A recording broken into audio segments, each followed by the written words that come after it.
Pero empezábamos y parecía que en realidad faltaba mucho todavía, ¿no? Ya nos encontramos en la quinta sesión. Como muy bien ha manifestado Yanina, nuestra sesión está dividida en dos partes. Esta primera parte vamos a aludir un poco a lo que es el vocabulario, el léxico en los escritos, que es algo en lo cual nosotros como docentes tenemos que lidiar mucho con nuestros estudiantes en términos generales. Voy a compartirles a continuación el documento que nos va a orientar en esta oportunidad para poder trabajar estos aspectos referidos al vocabulario y al léxico. Les voy comentando mientras tanto que didáctica y metodológicamente hemos visto conveniente dividir un poco esta temática en algunos requisitos que debemos estimar. Y esto también nos lleva mucho a la reflexión a nosotros como docentes, porque a veces optamos por incluir en nuestros textos escritos también algunas palabras que son muy propias de la oralidad. Y esto es muy visto en nuestros niños sobre todo. Entonces, un primer preámbulo hace alusión a que la comunicación exige en todo momento siempre una cierta exactitud. Y aquí debemos hacer conscientes a nuestros estudiantes, en este caso a nuestros niños, que la oralidad o lo oral en términos generales, lo verbal, siempre se diferencia de lo escrito y más aún cuando estos escritos son formales, ¿no? Como los textos, por ejemplo, que van a redactar en demasía. Entonces, entre estos requisitos están el primero de ellos, que alude a la precisión. Desearía que alguno de ustedes, por favor, voluntariamente, levantamos un ratito la mano y nos apoya con esas 4 primeras líneas que están referidas a la precisión, por favor. Alguna mano, solo para leer, nada más. Gabriela, vamos con usted, por favor, apóyenos. Precisión. El léxico debe señalar con precisión el objeto o la acción que queremos representar. De otro modo, se refleja un vocabulario pobre y un conocimiento insuficiente de las materias tratadas. Son casos de grave imprecisión los usos de las siguientes palabras: cosa, algo, hacer, poner, haber, tener, decir, importante, quitar, entre otras. Muchas gracias, Gabriela, por el apoyo. En efecto, a estas palabras también las solemos denominar palabras baúl o palabras vacuas, vacías en significado. Pueden significar todo como pueden significar nada. Ojo, consignándonos básicamente en un texto escrito. Usted recuerda que papelito manda, el texto debe valerse por sí mismo. Quien redacta muchas veces no está en el aquí y en el ahora para absolver alguna posible duda, entonces debe valerse por sí mismo. Por lo tanto, se sugiere que todas estas palabras las evitemos y las reemplacemos por otros sustantivos, adjetivos, cualquier otra categoría gramatical que esboce realmente lo que nosotros deseamos comunicar. Esto es algo que debemos incidir mucho en nuestros estudiantes y en nuestros niños. La oralidad fluye con mucha naturalidad y es muy probable que todas estas palabras siempre estén consignadas en un texto y más aún si este texto cumple una función un tanto formal.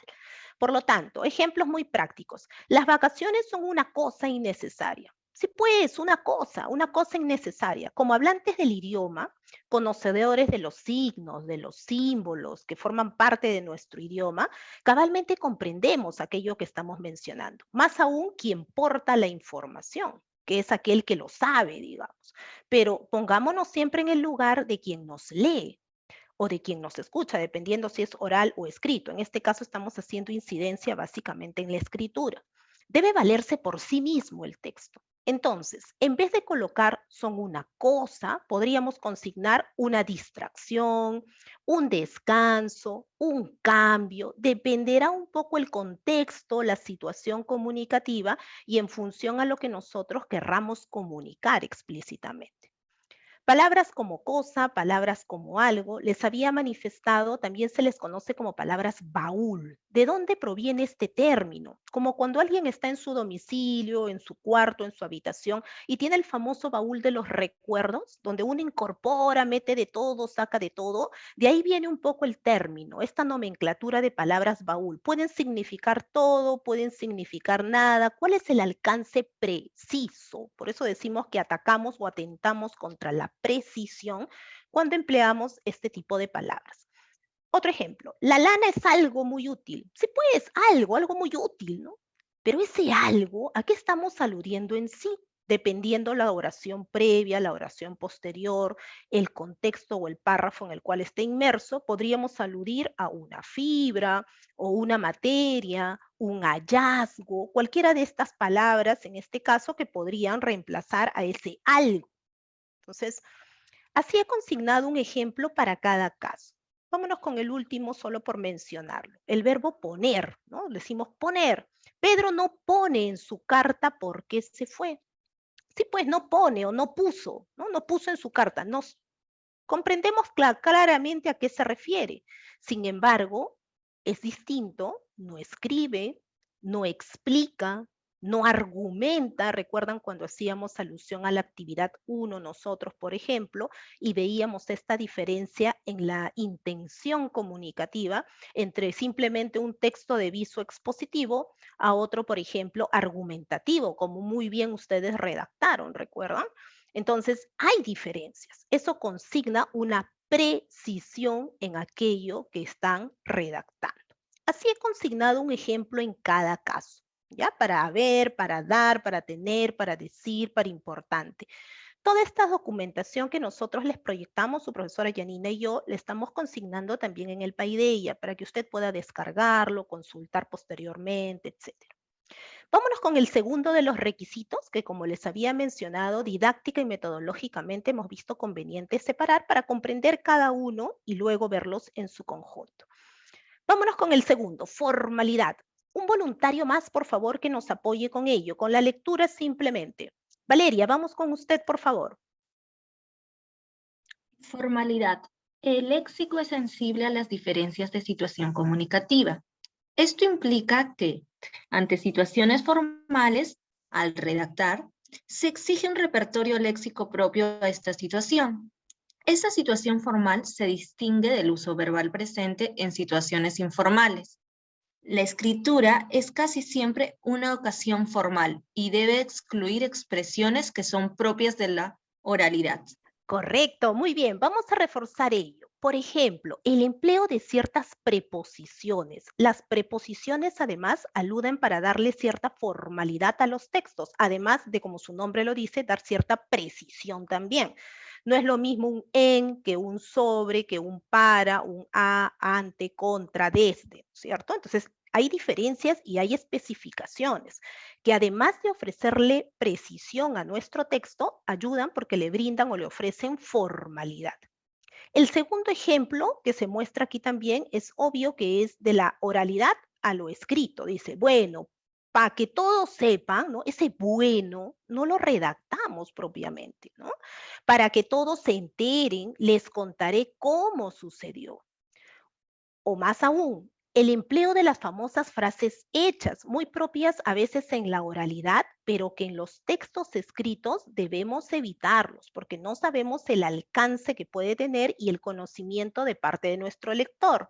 Por ejemplo, le dieron luz verde para iniciar la construcción. No es que le dieron la luz verde en sí, ¿no? Es una frase hecha, ¿no? Le concedieron la licencia o le otorgaron el permiso, por ejemplo, ¿no? Son maneras adecuadas, formales, de redactar siempre en los textos. Ejemplos de frases hechas, hay un sinfín, ¿no? No te puedes dormir en tus laureles, por ejemplo. Literalmente dormido en tus laureles, no, ¿no es cierto? ¿Qué ocurre en esos casos? No te puedes confiar, etcétera. Depende justamente el contexto comunicativo en el cual esté. Es preferible, por eso, consignar aquello a lo que nos estamos refiriendo y evitar las famosas frases hechas para no incurrir en la informalidad e incluso en la imprecisión, ¿no? Porque se puede prestar a múltiples interpretaciones, ambigüedades, etcétera. ¿Ya? Él es el pez gordo de la mafia, el pez gordo de la mafia, ¿no es cierto? El líder, el adalid, el caudillo, no sé, en fin, dependiendo. Si hay la posibilidad, lógicamente, de consignar ello, hagámoslo y evitemos entonces las denominadas frases hechas. Vámonos con un siguiente requisito. Miren que ya vamos viendo dos. Vámonos con el tercero. ¿Quién nos ayuda, por favor? Un voluntario más, alguien más. Vamos. Katy, vamos con usted, por favor. Gracias. Corrección.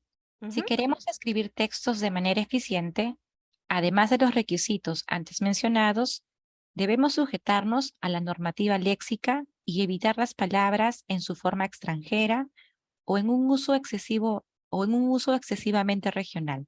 Correcto, están redactando en nuestro idioma, por ejemplo, y de pronto cool, aparecen palabras fresh, light, etcétera, porque probablemente nuestros niños lo escucharon, lo emplean en demasía en la oralidad, etcétera. Entonces, incidir mucho en estos aspectos. ¿Dónde podemos ubicar lo correcto de nuestro idioma? A ver, díganmelo a través del chat. ¿Dónde podemos orientar a nuestros estudiantes si tuviéramos que ofrecer alguna información al respecto? ¿Dónde pueden buscar información de lo correcto, las palabras adecuadas, significados, etcétera? A ver, me lo están mencionando. Correcto, muy bien, Katy. En el diccionario, ¿no es cierto? Ahora que ya tenemos incluso la virtualidad. En la RAE, por ejemplo, los podemos invitar entonces para que ahí también incluso escriban la palabra y saben si existe, no existe, si la conjugación es correcta o no, ver el significado semántico de ello, etcétera. ¿Cierto? Lo correcto lo encontramos ahí. En todo caso, es una sugerencia y le podemos ofrecer a ellos. Muy bien, pertinencia. Antes de pasar a pertinencia, recordemos entonces, ¿cuáles son aquellos 3 requisitos que estamos aludiendo hasta el momento? No importa el orden, menciónenlo a través del chat, por favor. ¿Cuáles son aquellos 3 que hemos aludido hasta el momento y que los hemos mencionado? Muy bien, Valeria se acuerda de uno de ellos. Precisión, muy bien. Katy también.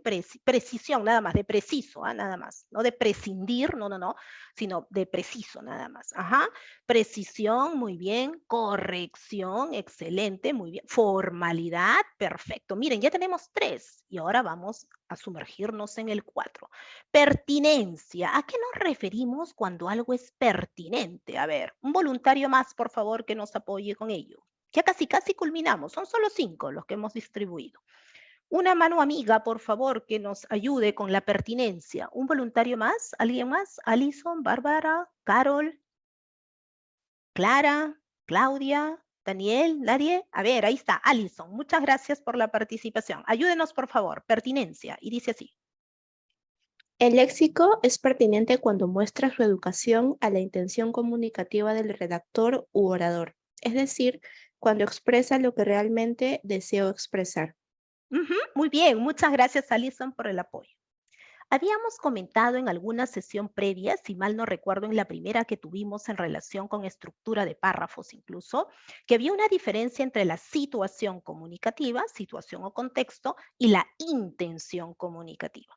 Esta última, que es aquel concepto que usted puede apreciar ahí también en pertinencia y es la que se ataca o atenta cuando uno no consigna adecuadamente el vocabulario, hace alusión justamente a qué es lo que se busca, cuál es la función básica de lo que desea usted a través de la redacción.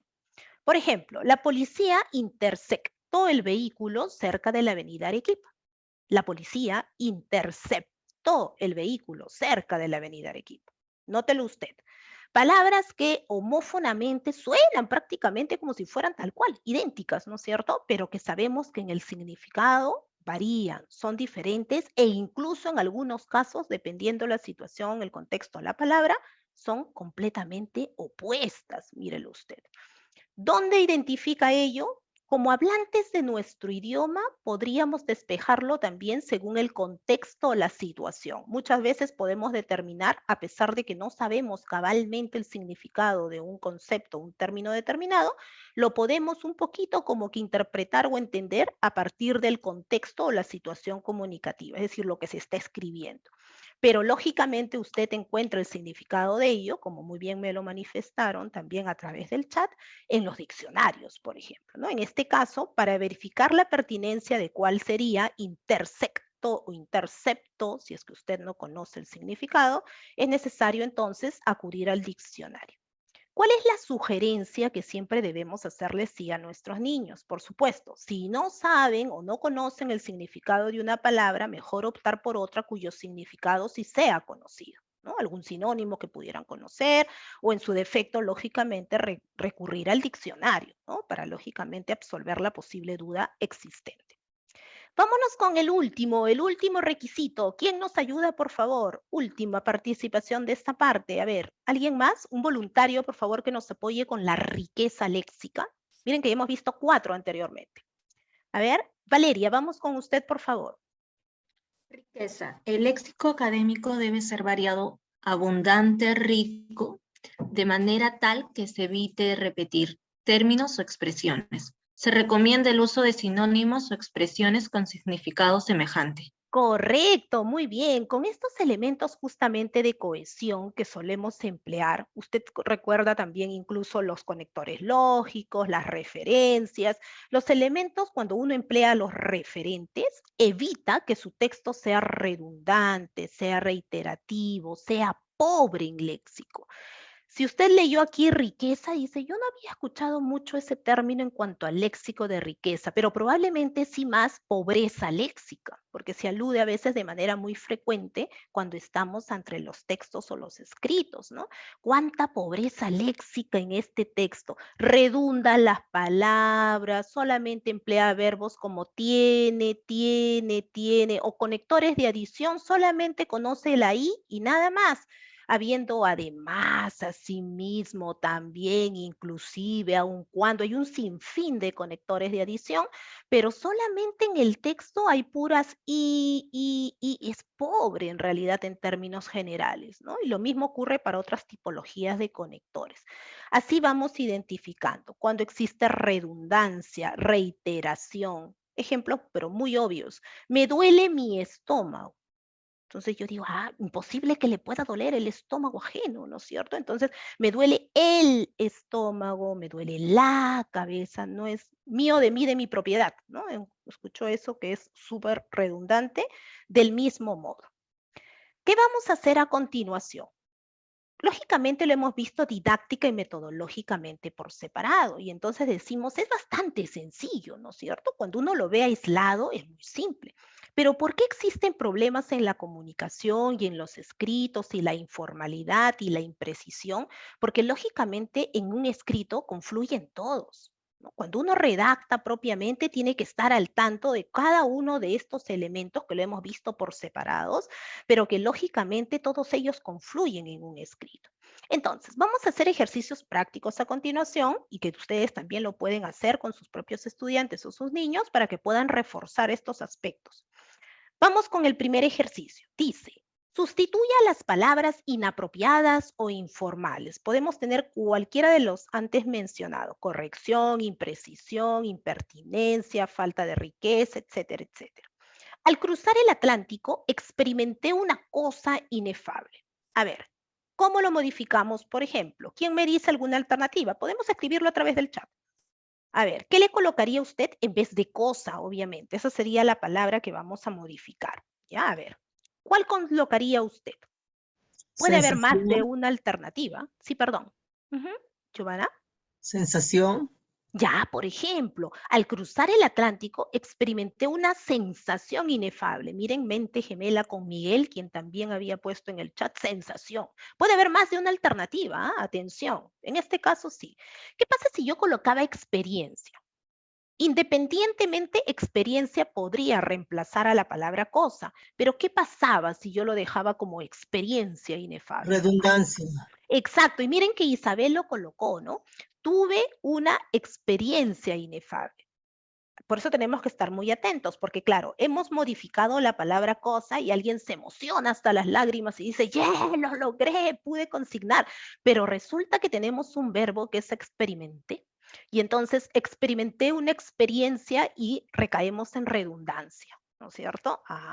Interesante, ¿no es cierto? Por supuesto que sí, podemos modificar también el artículo, ¿no? Si es emoción, bueno, en este caso una emoción, pero si fuera uno masculino, le colocamos, ¿no es cierto? O él, la, no sé, en fin, dependiendo, ¿no? A ver, un tiempo, un ratito, desde las 2 hasta las 5. Primero, cada uno de manera individual identifique la palabra, modifíquela y de ahí vamos a interactuar todos juntos. Ya vamos viendo voluntarios. De las 2 a las 5. Si tiene una hoja al costado, un cuaderno, lo puede ir anotando también. Todavía no escribamos en nuestro chat. De las 2 a las 5. A ver, en un cuaderno, una hoja aparte, un lápiz, lapicero, ¿no es cierto? Podemos ir registrando. Esta información, este documento va a quedar con ustedes, no se preocupe después, pero puede ir colocando por qué palabra la reemplazaría. En varias de ellas puede haber más de una alternativa. Por supuesto, podemos ir escogiendo cuál es la más precisa, etcétera, ¿no? Y ahí veremos un poco. Ujú. A ver, ¿algún voluntario que se anime por la número 2? Vamos levantando manos. A ver, un voluntario, Valeria Miranda, vamos con usted. La número 2. La lee, por favor, y nos dice El por cuál la martillo es modificó. el martillo es una herramienta indispensable para el... Muy bien, para el carpintero. En este caso ha consignado herramienta. ¿Qué les parece? ¿Bien? ¿Sí? A ver, a través del chat también podemos colocar. Sí, está bien. O yo puse otra alternativa. Ujú. Una herramienta me parece bastante adecuada, ¿no es cierto? Muy precisa, formal, ¿no es cierto? Correcta, etcétera. Muy bien, de los que hemos visto muy bien los requisitos. Número 3, vamos a ver, otro voluntario, a ver, ¿quién se anima por la número 3? No hay cosa peor que la miseria. ¿Qué le podríamos colocar ahí? A ver, ¿quién se anima? Vamos, somos varios los presentes. ¿Alejandra? ¿O se encendió, creo, su micrófono? Inconscientemente. A ver, lo están colocando algunos a través del chat. Miguel nos manifiesta situación. No hay situación peor que la miseria. ¿Ya? Condición. Muy bien, Katy Castillo. Ajá. No hay condición peor que la miseria. Perfecto. Ujú. Excelente. Muy bien, muy bien. Profesor, ¿y no Num- podría ser, no hay desgracia peor que la miseria? Sí, O muy- podría caber. Ojo que quien determinaría básicamente ya con cuál nos quedamos muchas veces es la oración previa, la oración posterior, ¿no? La intención comunicativa. Pero muy bien, contexto, es ¿no? posible. Ujú. El contexto, efectivamente, el contexto. Muy bien, la número 4. Esta novela es una cosa extraordinaria. ¿Qué le podríamos colocar en el caso de la número 4? A ver, ¿alguien que se anime?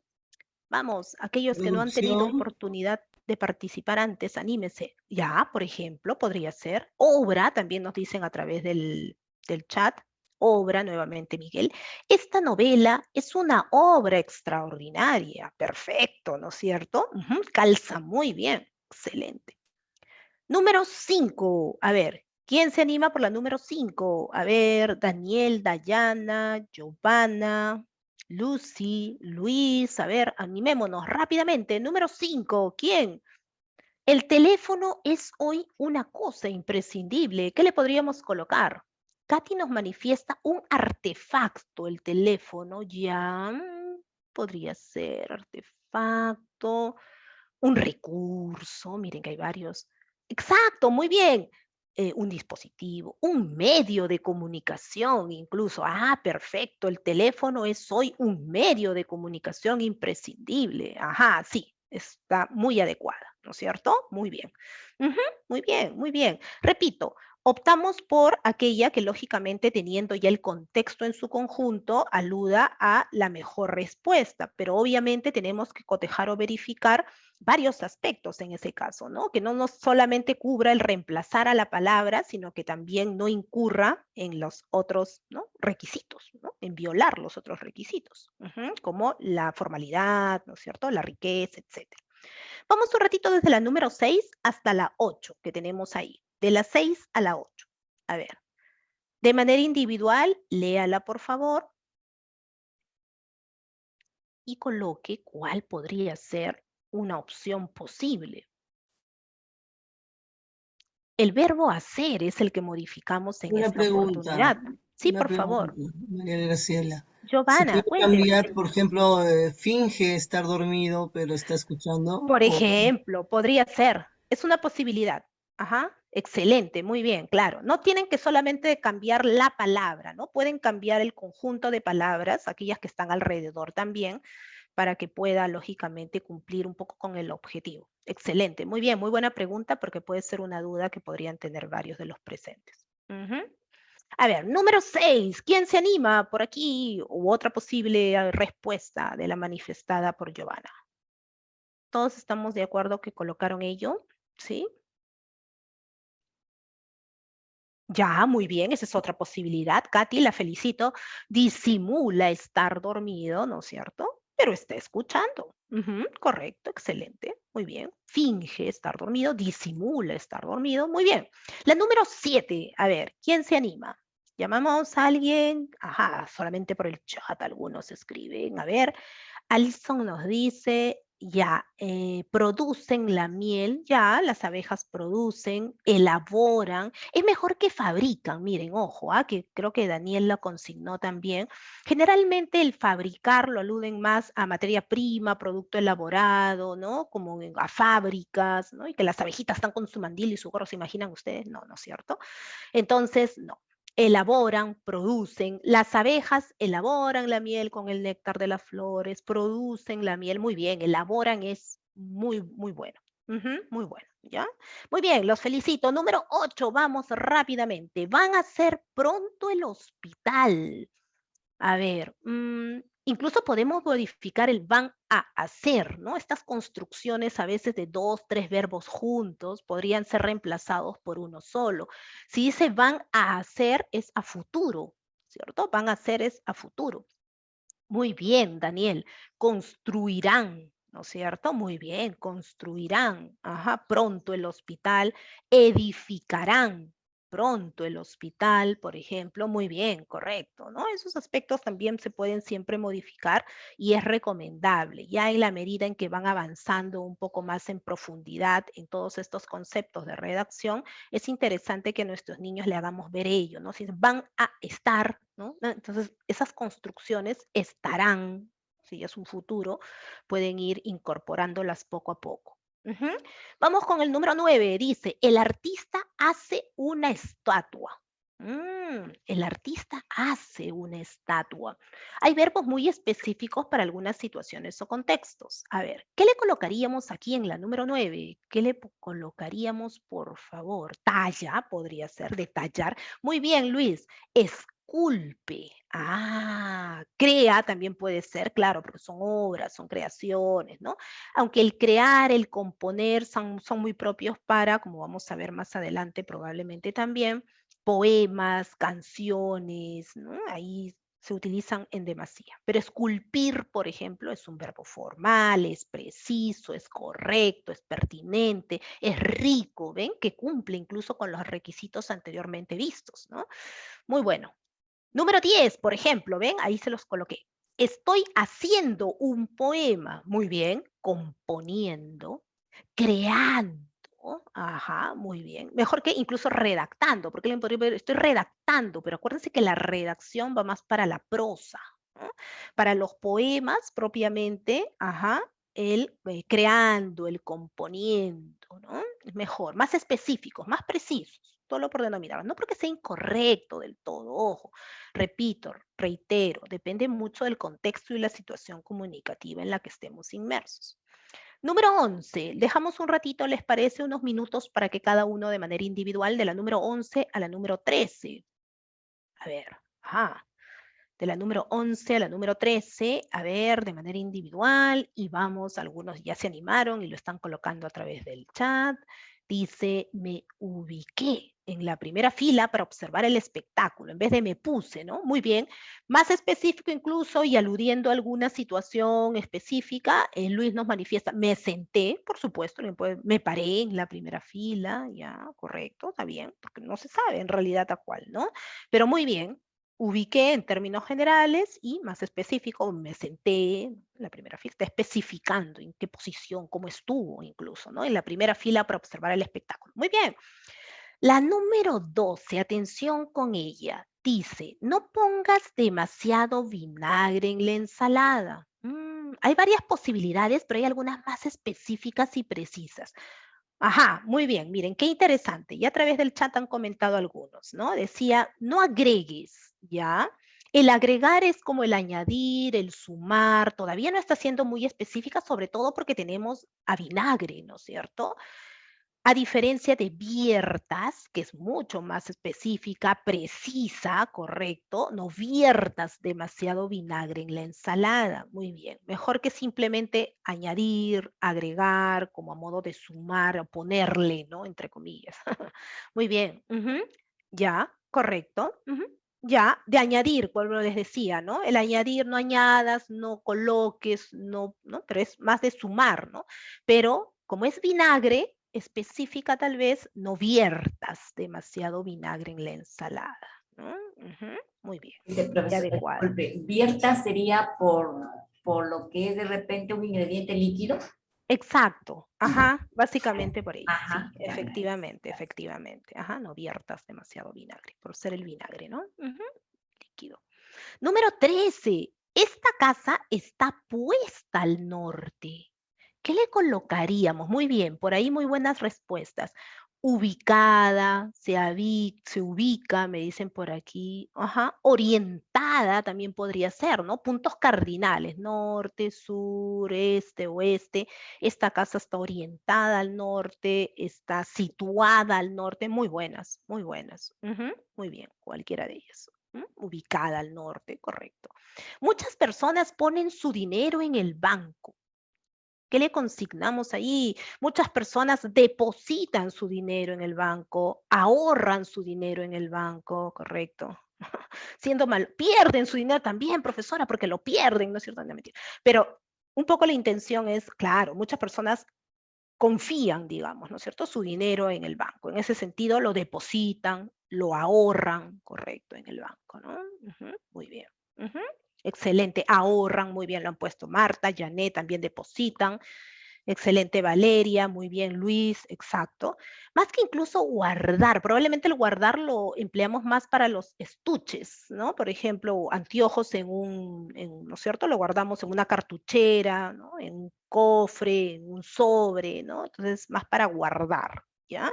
Muy bien, interesante. Nos acaban de poner el teléfono. ¿Qué le podemos colocar aquí? Nos acaban de, correcto, instalar el teléfono. Correcto, muy bien. Instalación, instalar el teléfono. Ujú.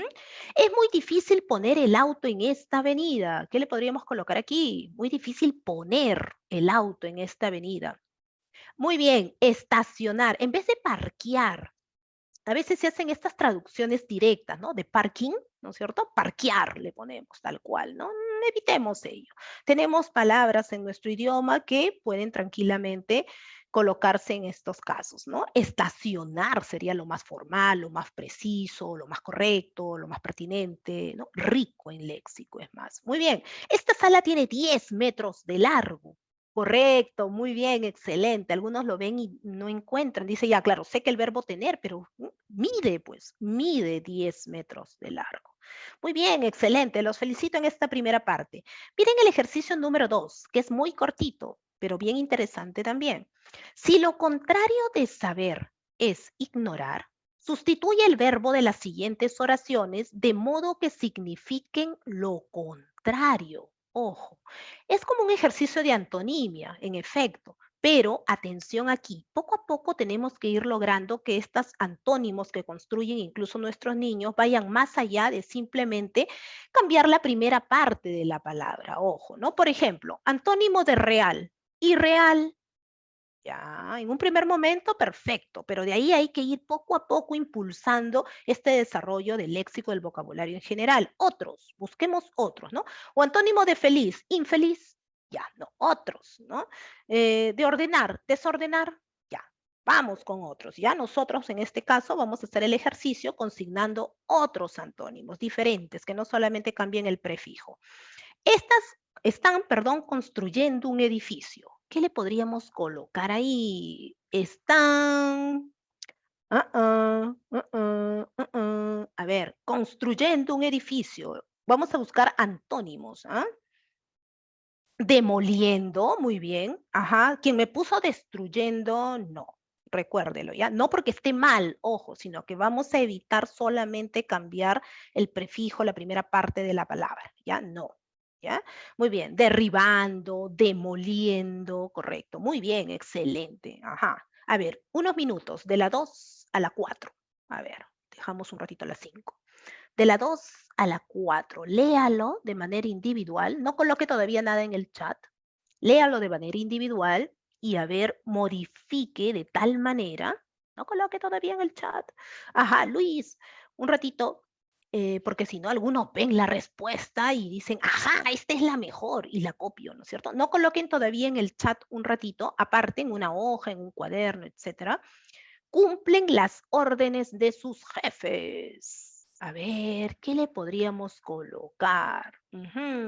A ver, ¿quién se anima? Alguien que no sea todavía, ya, están escribiendo, Katy, desobedecen, ya, desobedecieron, ajá. Luis lo ha colocado en pasado, ¿no? Pero ahí, bueno, está en presente todavía, ¿no? Cumplen las órdenes de sus jefes, ¿no?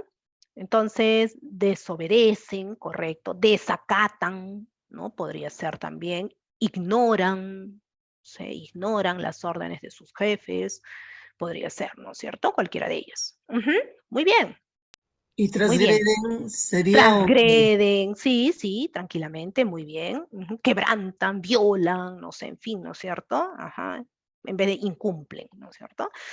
Ajá, muy bien. Conseguí persuadirlo de que viniera.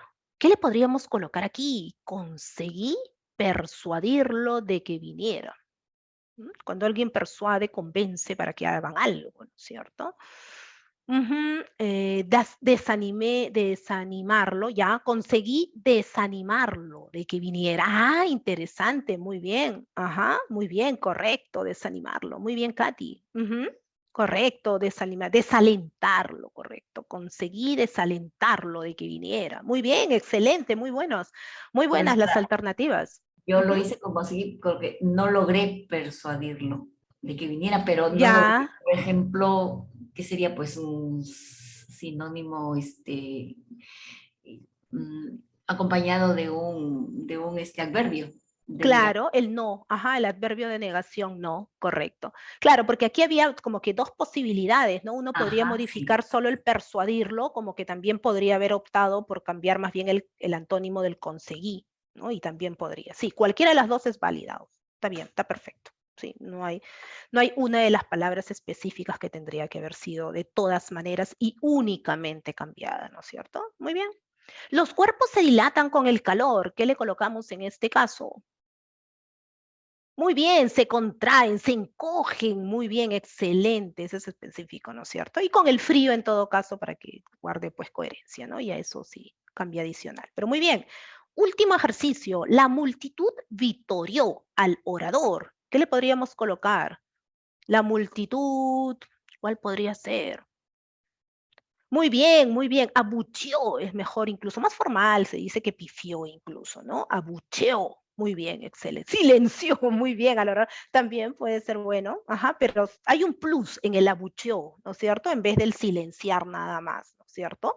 Hay un plus, una connotación adicional. Muy bien, excelente. Vamos entonces con el ejercicio 3.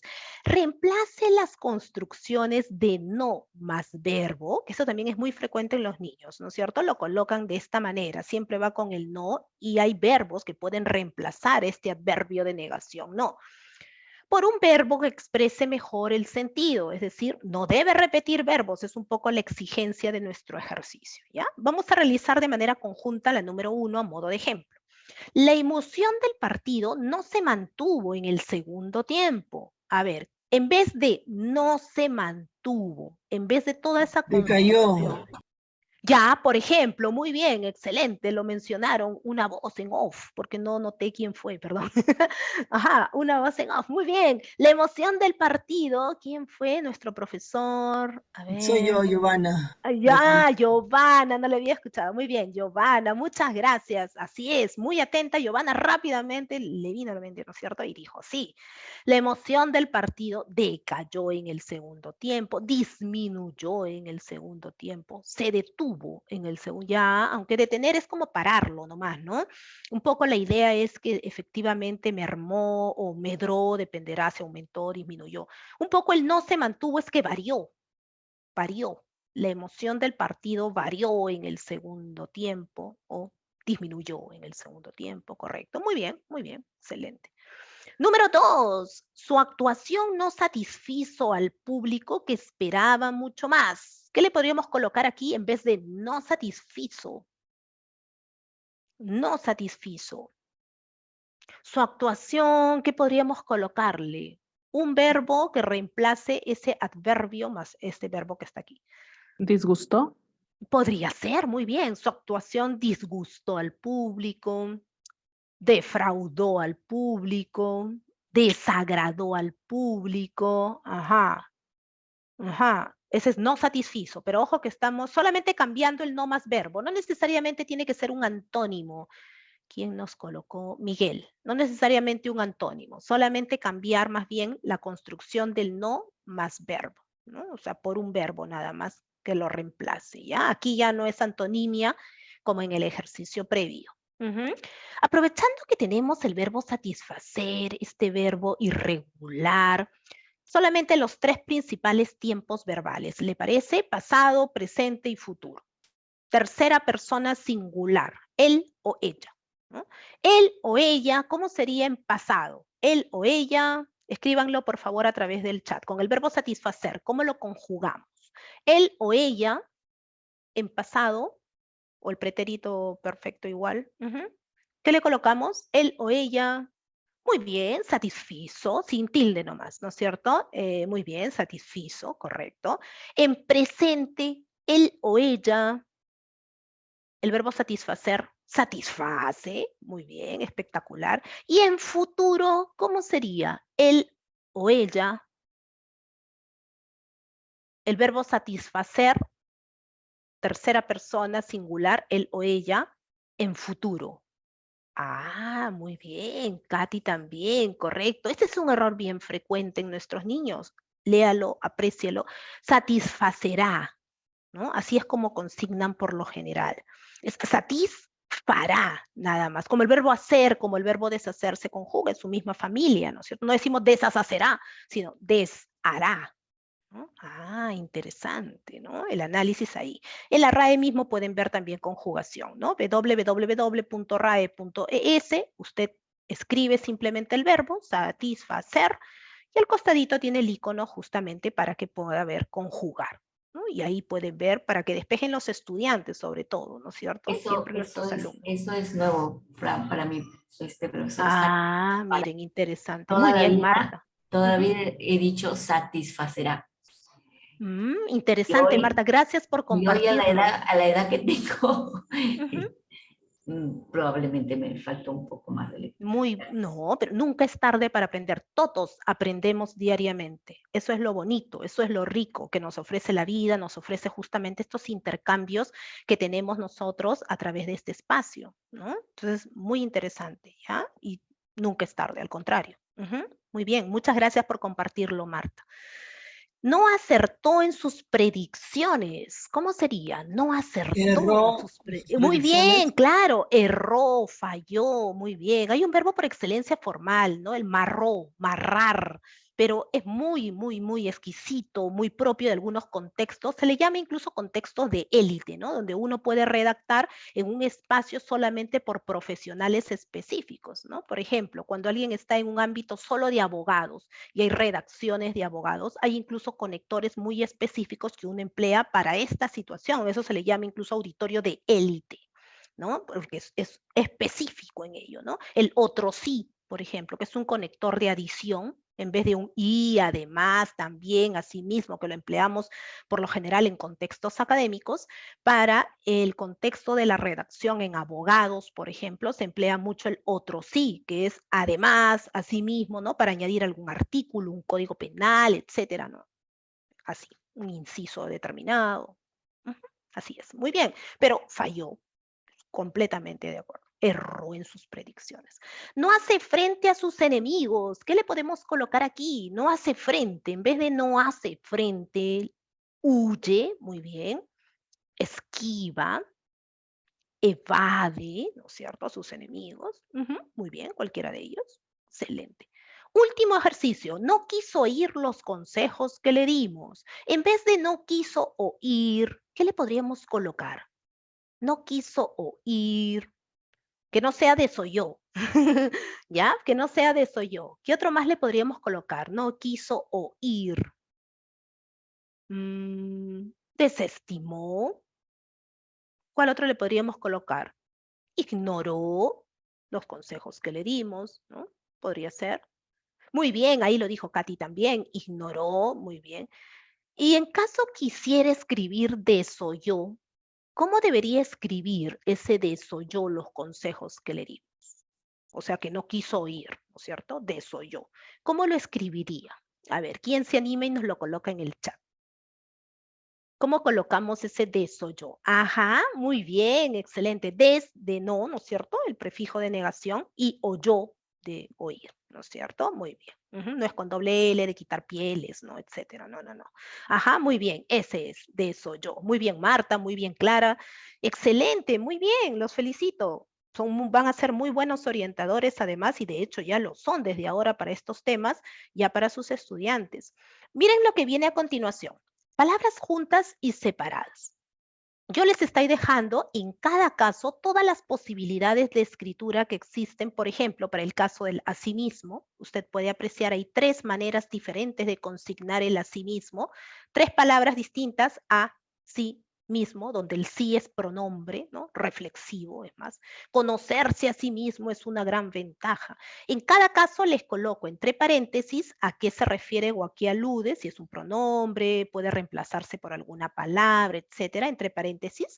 Y a continuación hay un ejemplo para cada caso. Esto es un poco para lectura, para que lo tengan como manual de consulta, etcétera. Pero lo que deseo compartirles aquí es que no necesariamente uno lo tiene que tener como una relación tal cual lo ve aquí, sobre todo los casos del porque, del con, que son aquellos que generan mayor dificultad, sino que hay maneras muy prácticas de visualizar esa información y comprenderlas, porque esto es lo interesante. Cuando nosotros trabajamos estos temas, todo lo que sea redacción, todo lo que sea puntuación, lo que sea léxico, ortografía, escritura de palabras, conectores, etcétera, debemos enseñarles a nuestros estudiantes a apasionarse por los temas, sobre todo a comprenderlos. No es memorístico todo. ¿Por qué a veces es tan complicada la puntuación en nuestros estudiantes? Porque simplemente se consigna la información de manera memorística, sin una utilidad, sin un por qué o para qué lo empleamos, etcétera. Entonces, si no le encontramos estos beneficios, esta funcionalidad, realmente no cala en los estudiantes en sí. Miren las relaciones. Yo siempre estos temas de los por qué y los con qué, que son varios y que a veces complejizan mucho a la persona en general, las suelo consignar de esta manera. Son como las 2 caras de una moneda. Usted imagínese su moneda, tiene su cara y tiene su sello. Igualito ocurre con los porqué y con los conque. Por un lado, tiene 4 porques. Por la otra cara de la moneda solamente tendrá 3 conques. Nótelo usted. Y yo lo he numerado. Porque 1, porque 2, porque 3, porque 4. Y cada uno es distinto, si usted aprecia, ¿no? El porque 1 es junto sin tilde, el porqué 2 es junto con su tilde, el 3 es separado sin tilde y el 4 es separado con tilde. Y lo que le pongo en este recuadro son los tips, los elementos o las herramientas que le sirvan a usted para consignar el correcto en los escritos.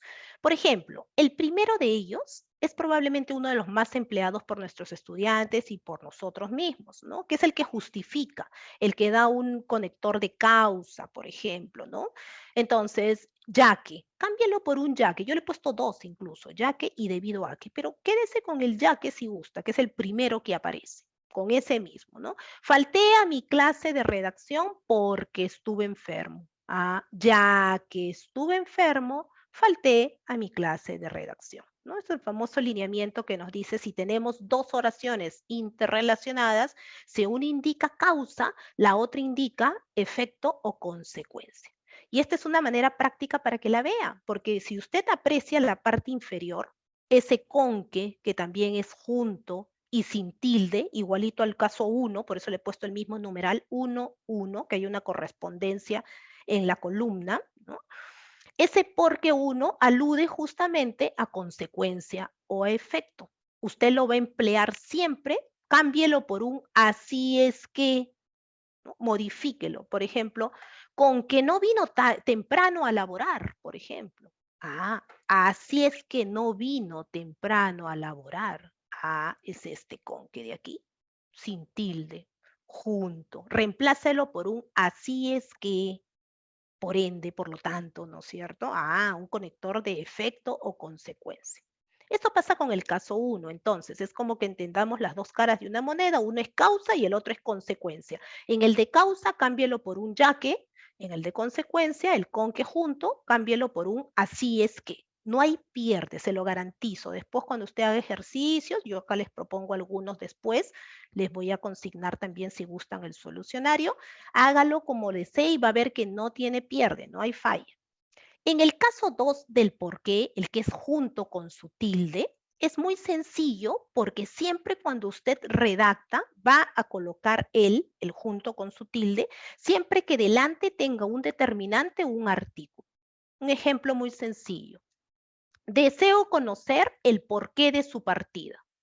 Como yo he escrito deseo conocer el porqué, ese porqué es junto con tilde. Si tiene las palabras el, un, algún, algunos, los, unos, cualquiera de ellos, singular o plural, por eso le he puesto cada uno, ¿no? Siempre va a ir junto con su tilde, alude a sustantivo o motivo, ¿no? El porqué. ¿No? El por qué, alude a sustantivo motivo. Se aprecia en la parte inferior, no existe un con qué junto con su tilde, no lo empleamos, no hay. Mira el caso número 3.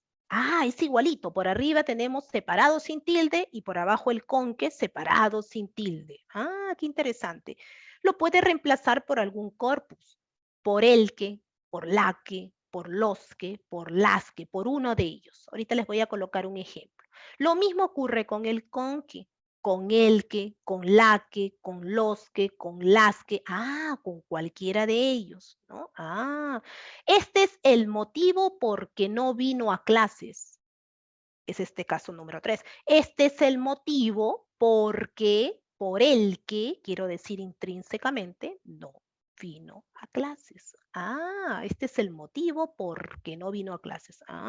Esta es la llave con que abriré la puerta. Simulemos que esta es una llave y yo te digo, esta es la llave con que abriré la puerta. Esta es la llave con la que abriré la puerta.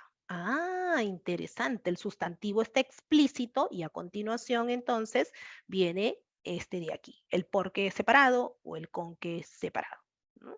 El cuadrito nos ayuda mucho, lo demás es simplemente visualizar en qué casos y todos encajan definitivamente en ellos.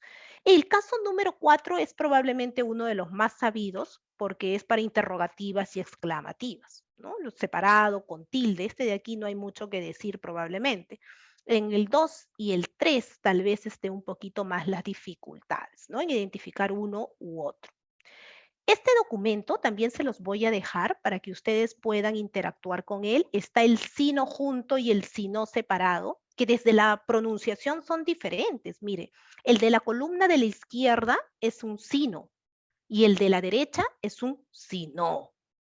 Qué interesante. Presentados oficialmente en sociedad, ¿no es cierto? Así tenemos, ¿ya?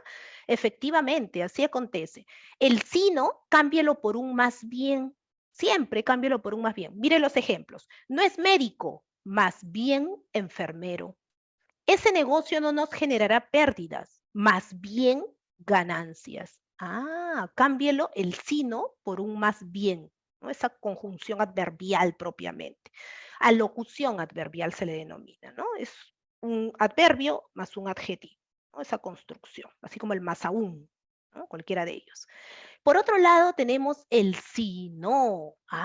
Donde el sí es el condicional y como muy bien habíamos comentado anteriormente, creo que Marta fue quien nos mencionó, el no es este adverbio de negación, ¿cierto? Lo propio de ello es, el si no va delante del verbo.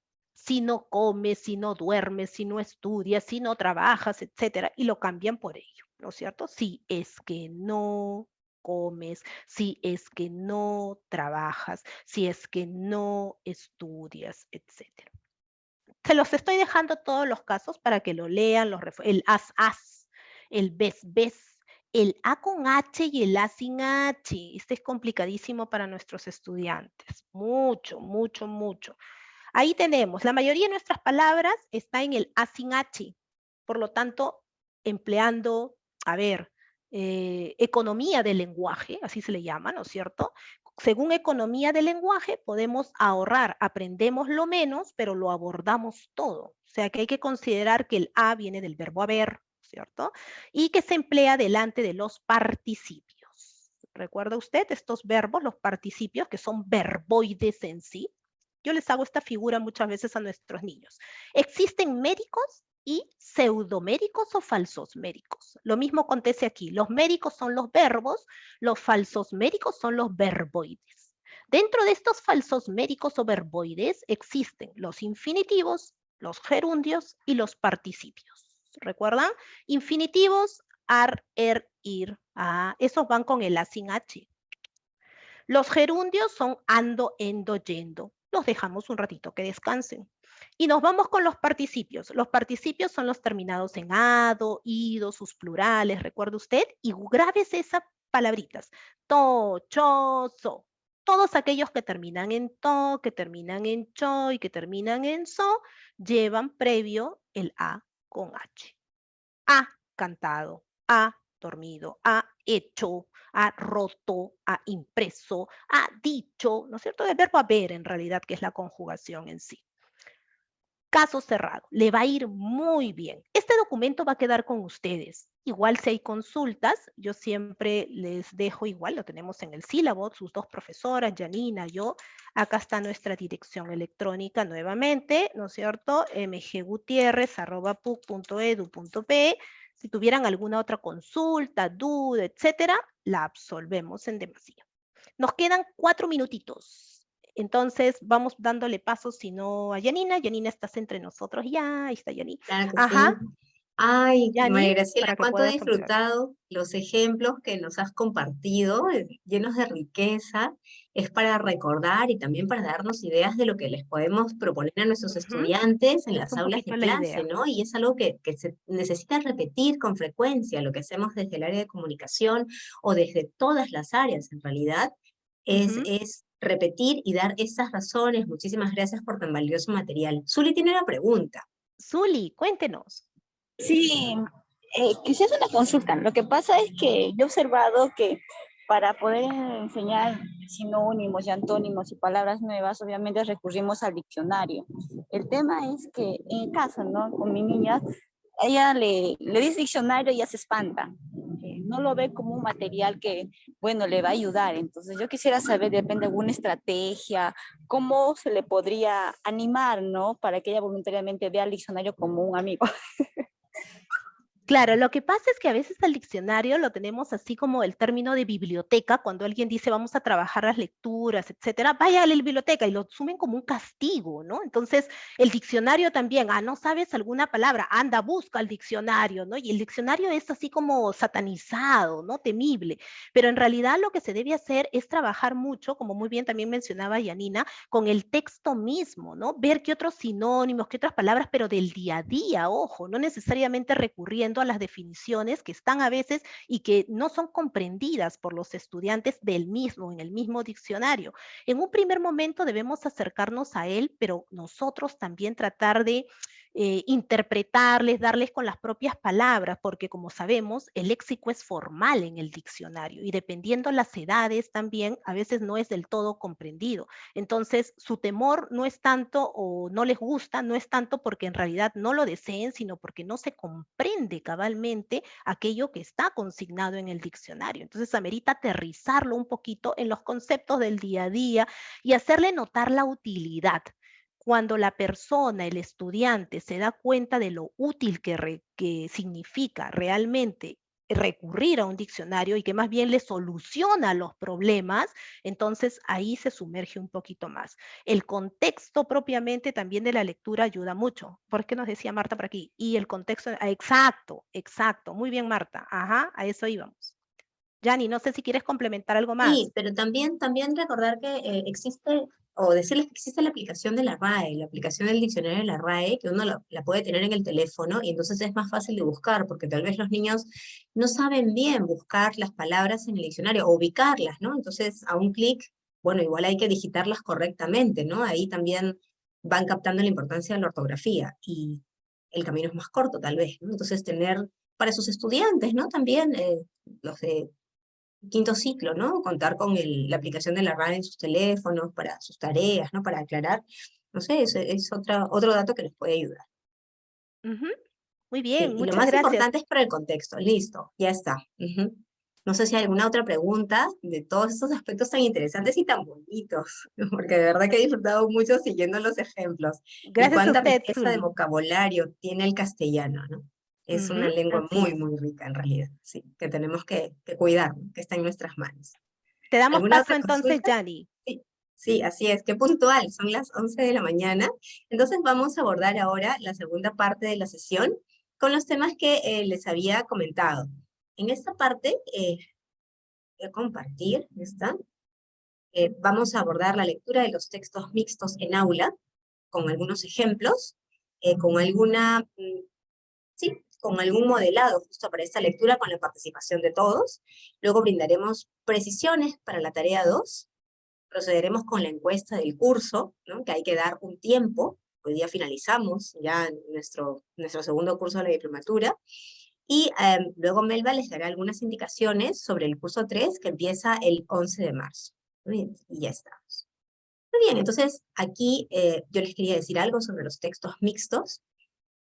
Por ejemplo, Hassett y Kurgot los mencionan o los presentan, los teorizan como artefactos culturales, productos culturales compuestos por elementos que tienen una finalidad comunicativa. Entonces, hemos visto que los textos mixtos, de acuerdo al módulo, integran o toman en cuenta muchos elementos de los textos continuos y de los textos discontinuos, pero también de un despliegue de trabajo gráfico que brinda mayor información cuando los tenemos al frente. Recordemos que están formados por elementos que presentan este formato continuo y formato discontinuo, y cada uno de ellos se vincula con los demás, y dentro de ellos mismos, los textos mixtos, requieren evidenciar o actualizar coherencia y cohesión, no solamente entre las palabras, sino también entre todos los elementos, entre los dibujos, las fotografías, los colores, el tipo de letra, para que un texto mixto realmente comunique lo que desea comunicar, debe ser coherente y lograr cohesión entre todos los elementos, ¿no? Se suman los aspectos gráficos y de presentación, de tamaño, de dimensión. Y pueden aparecer impresos. Los textos mixtos no solamente están en Internet. Podemos tenerlos en una página de un periódico impreso, en un póster. Nuestros mismos estudiantes pueden producir textos mixtos, especialmente cuando se trabaja en equipo, porque eso requiere como el pensamiento conjunto de todas las personas que quieren lograr algo concreto, ¿no? Entonces, pueden aparecer impresos o tener movimiento en los espacios virtuales. Así podemos hablar de textos que aparecen en revistas, en enciclopedias modernas, las que hubiera, porque creo que cada vez hay menos, en páginas web, en blogs, en aplicaciones para teléfono, por eso aquí tenemos estas imágenes. Todos estos textos con los que interactuamos diariamente, y también lo hacen nuestros estudiantes del colegio, son textos mixtos o multimodales, simplemente para recordarles. Ahora, habíamos mencionado en un momento que cuando nosotros como docentes presentamos u orientamos la lectura de un texto continuo en el aula, tenemos tal vez mayor autoridad y mayor dominio, porque a nuestros estudiantes que están aprendiendo, que están en formación, les cuesta un poco más develar todos los datos, la estructura y el contenido de un texto continuo. Sin embargo, en el caso de los textos mixtos, todos podemos aportar experiencia, todos podemos aportar nuestra mirada, ya que los textos mixtos, así como los textos discontinuos, se pueden leer, tienen distintas entradas para leerse. No se leen de comienzo de párrafo a final de texto, sino según lo que yo necesite, voy a abordar ese texto. Entonces, el rol docente cambia cuando trabajamos textos mixtos. Los expertos recomiendan que para enseñar a leerlos en el aula es importante que aprendamos a formular preguntas agudas. Entonces tenemos que pensar muy bien no solo las indicaciones y qué es lo que buscamos con el trabajo de este texto con nuestros estudiantes, sino saber qué preguntar. Al comienzo, cuando iniciemos el trabajo de los textos mixtos, habrá que escribir con mucho cuidado y ordenar como un sistema las preguntas que hemos pensado. A medida que vayamos teniendo mayor experiencia en la orientación de la lectura de textos mixtos, Ya podemos tener nuestras propias preguntas y luego irlas creando y recreando sobre la marcha en el aula.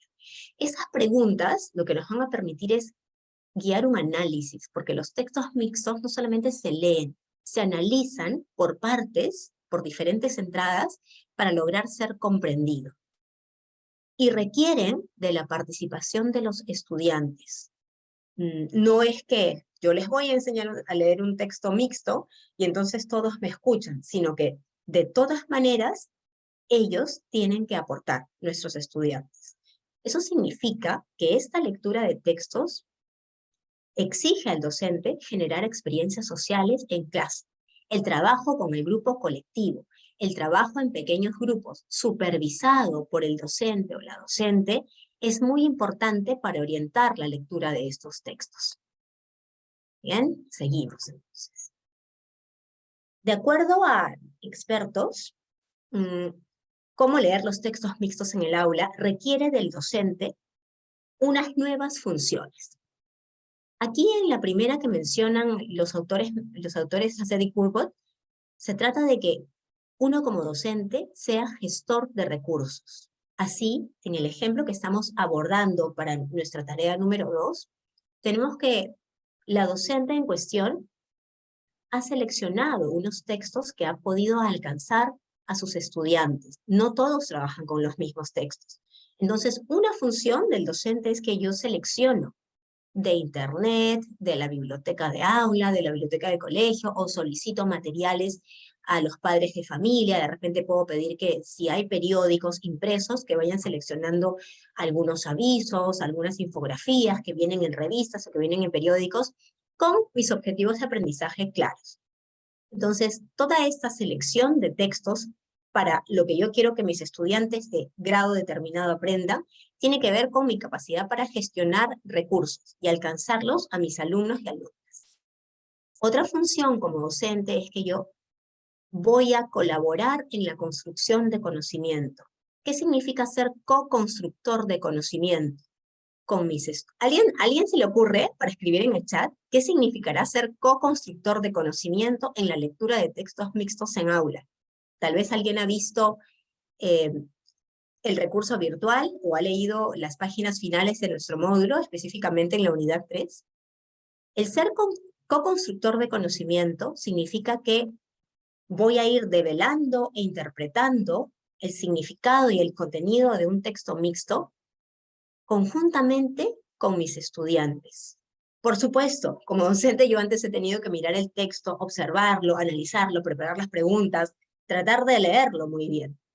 Pero esa lectura no se agota, porque el texto mixto tiene múltiples entradas y múltiples recursos de todo tipo. Y los más importantes no son las palabras y los párrafos. Por lo tanto, durante el trabajo en aula, nosotros como docentes vamos a comprender y ampliar paulatinamente, como en una imagen que se va ensanchando, vamos a desarrollar cada vez mayor comprensión del contenido de un texto mixto, con el aporte de mis estudiantes y con el diálogo que surge en la clase. Y además, otro rol u otra función docente en la lectura de estos textos es ser consultor de diseño. Para nuestros estudiantes, a ver, aquí me pusieron algo en chat. Muy bien, Patricia. Patricia escribe acá que el docente trabaja y comprende conjuntamente con sus estudiantes. Y justo estábamos conversando con Patricia en los momentos previos a la clase, que ella había ido insertando algunas prácticas docentes a partir de lo que ha ido aprendiendo en el primer curso con la profesora Roxana Vigil y en este segundo curso.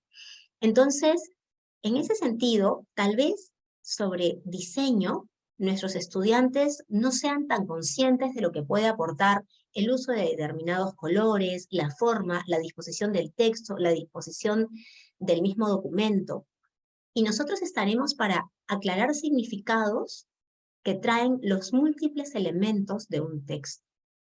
Por eso, aquí, por ejemplo, los mismos autores justo nos dicen que la letra, el tamaño, las fotografías, el espacio que ocupan las fotografías, los colores no son escogidos casualmente, porque los textos múltiples son elaborados por profesionales en la comunicación. Y si escogen un determinado tipo de letra, es por algo. Entonces, aquí hay una tabla que nos ayuda a comprender qué tipo de significado se quiere aportar con X recurso. En el caso de las formas, ¿no? Cuando vemos formas horizontales, o sea, una línea así, ¿en qué pensamos? De repente podemos pensar en el mar, pero en un mar tranquilo, ¿no? Porque si el mar está bravo, ¿no? Entonces se levantan las olas, y eso nos hace pensar en formas puntiagudas o verticales, ¿no? Entonces, si se trata de líneas horizontales o el texto tiene disposición horizontal, es por algo, porque quiere transmitir estabilidad o calma. En cambio, si se trata de formas verticales, como lo que les decía, que un mar embravecido, nos pide atención, una preparación a una respuesta o estar alerta ante un peligro, ¿no? Entonces, los cuentos de terror o las novelas de terror, que están entrando con un poco más de fuerza en las escuelas, tienen dibujos o ilustraciones cuyas formas tienen que ver con la verticalidad, ¿no? El miedo, el temor. A eso se junta, o lo puntiagudo, ¿no? A eso se une el tipo de letra como chorreada, ¿no? Que da esa sensación. Entonces, estos elementos que aparecen en las ilustraciones o en las páginas web o en las infografías, hay que saber leerlos. Por ejemplo, las formas puntiagudas nos transmiten ansiedad o miedo porque están asociadas a elementos filudos o elementos que piden atención. Las formas diagonales, así, tangentes, nos hacen pensar en el dinamismo, en movimiento. Eso en cuanto a las formas, en lo básico, para tenerlo en cuenta. Hay que primero tener en cuenta esta información y verificarla con los materiales que vayamos a trabajar con nuestros estudiantes. Ahora haremos un ejemplo. En cuanto a colores, los colores no da lo mismo rojo que gris, no da lo mismo azul que amarillo. Si yo coloco algo, o los especialistas han colocado letras en color rojo, o el fondo es rojo, eso significa que quieren comunicar sentimientos fuertes. El verde está relacionado, como podemos imaginar, a la ecología, a la naturaleza, al descanso.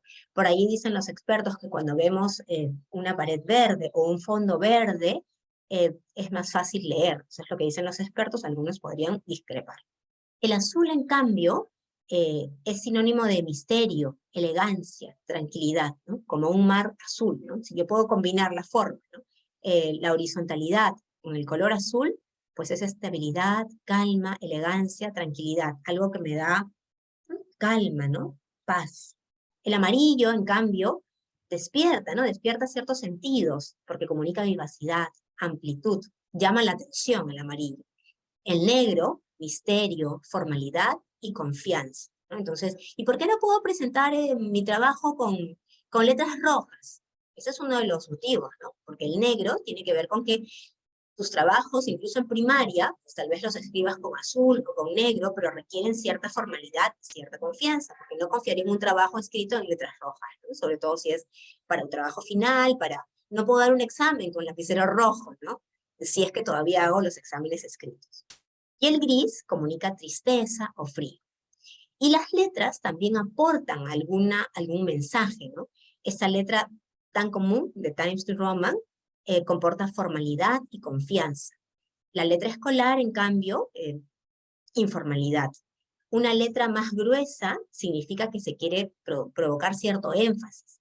Y la letra Arial o Calibri, la que no tiene colitas, simplicidad y sentido práctico. Esos son unos elementos mínimos que podemos considerar, los podemos compartir con nuestros estudiantes también para que ellos aprendan a interpretar una infografía, una foto, un póster, o sepan leer lo que nos comunica cierta institución o cierta persona a través de una página web. Muy bien, entonces algunos elementos que agregan significado a los textos. Entonces, la comprensión de los textos mixtos se trabaja de manera conjunta. Es poco útil que un texto mixto se asigne de tarea para que la persona lo lea sola. Entonces, sí o sí hay que trabajarlos en clase. Y docente y estudiantes iremos develando significados. Preparo la lectura del texto, preparo mis preguntas, pero no sé lo que va a pasar en clase. Y eso no me debe dar temor. Al contrario, yo como docente debo estar expectante en el sentido positivo de qué cosas van a traer o preguntar mis estudiantes. Y en clase iremos resolviendo y tratando de interpretar. Tal vez esto puedo ponerlo en el corcho de mi clase o en una sección de la pizarra para que me ayude con la lectura de los textos múltiples. Y entonces todos haremos esa co-construcción del conocimiento.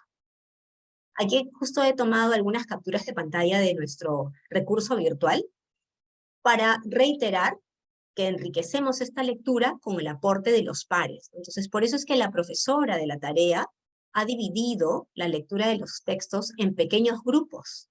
Y como hay una pregunta general que llama la atención a todos y que es como, digamos, el proyecto, entonces, primero los niños abordan el texto en pequeños grupos y luego se construye, se comparte entre todos. Siempre hay un tema en común. Cuando nosotros abordamos al comienzo los tipos de textos, les comuniqué que es importante que nuestros estudiantes aprendan a trabajar con múltiples textos. No solo trabajamos con una información, con un solo texto. Tenemos que empezar a formar a las personas para que integren el trabajar con 2 o 3 textos. Exige un nivel de elaboración más elevado. Entonces, sí, hay una demanda cognitiva más alta, pero para eso estamos nosotros, para orientar con las preguntas y repreguntas a nuestros estudiantes y con el aporte que ellos puedan dar, responder preguntas más complejas. Sí, se parte de la observación individual, seguida del diálogo en pequeños grupos, para interpretar lo que dicen los textos. Y el docente va pasando de grupo en grupo para observar ese diálogo entre pares y para complementar o llamar la atención o señalar aquello que todavía no ha sido visto o considerado por nuestros estudiantes. Esa clase, la de nuestro ejemplo, la de la tarea, está pensada para niños de 6º grado, que ya están terminando la primaria. Entonces, es un ejercicio de descripción y análisis que vamos a desarrollar. Digamos, dice un máximo de 5 carillas, pero 5 carillas es muchísimo. Pueden hacerla en 2 o en 3 carillas. Siempre en párrafos. Ya, hasta aquí. ¿Hay alguna otra pregunta sobre la tarea o sobre la lectura de los textos mixtos en clase? Porque esto que acabo de compartirles tiene que ver con la tarea que se presenta el día 1 de marzo. Muy bien, las cosas van quedando claras entonces. A continuación, vamos a hacer un ejercicio en conjunto para leer una infografía sobre la estructura del libro impreso. La infografía, esta que vamos a trabajar, está también en el tercer capítulo de nuestro módulo. Permítanme compartirla un ratito. A ver si puedo ampliarla más. Muy bien. Entonces, es una infografía que tiene forma horizontal. Y tiene como título Anatomía del libro. Probablemente algunos de ustedes la hayan visto. Vamos a dar unos segundos para observarla. Yo voy a ir haciendo unos acercamientos. Esa es nuestra infografía. Anatomía del libro. Está en fondo gris claro. Aquí dice estructura externa, estructura interna. Y voy a dejarlos con esta sección de estructura externa. Vamos a observar. Hay un par de libros. Hay unas palabras resaltadas en rojo.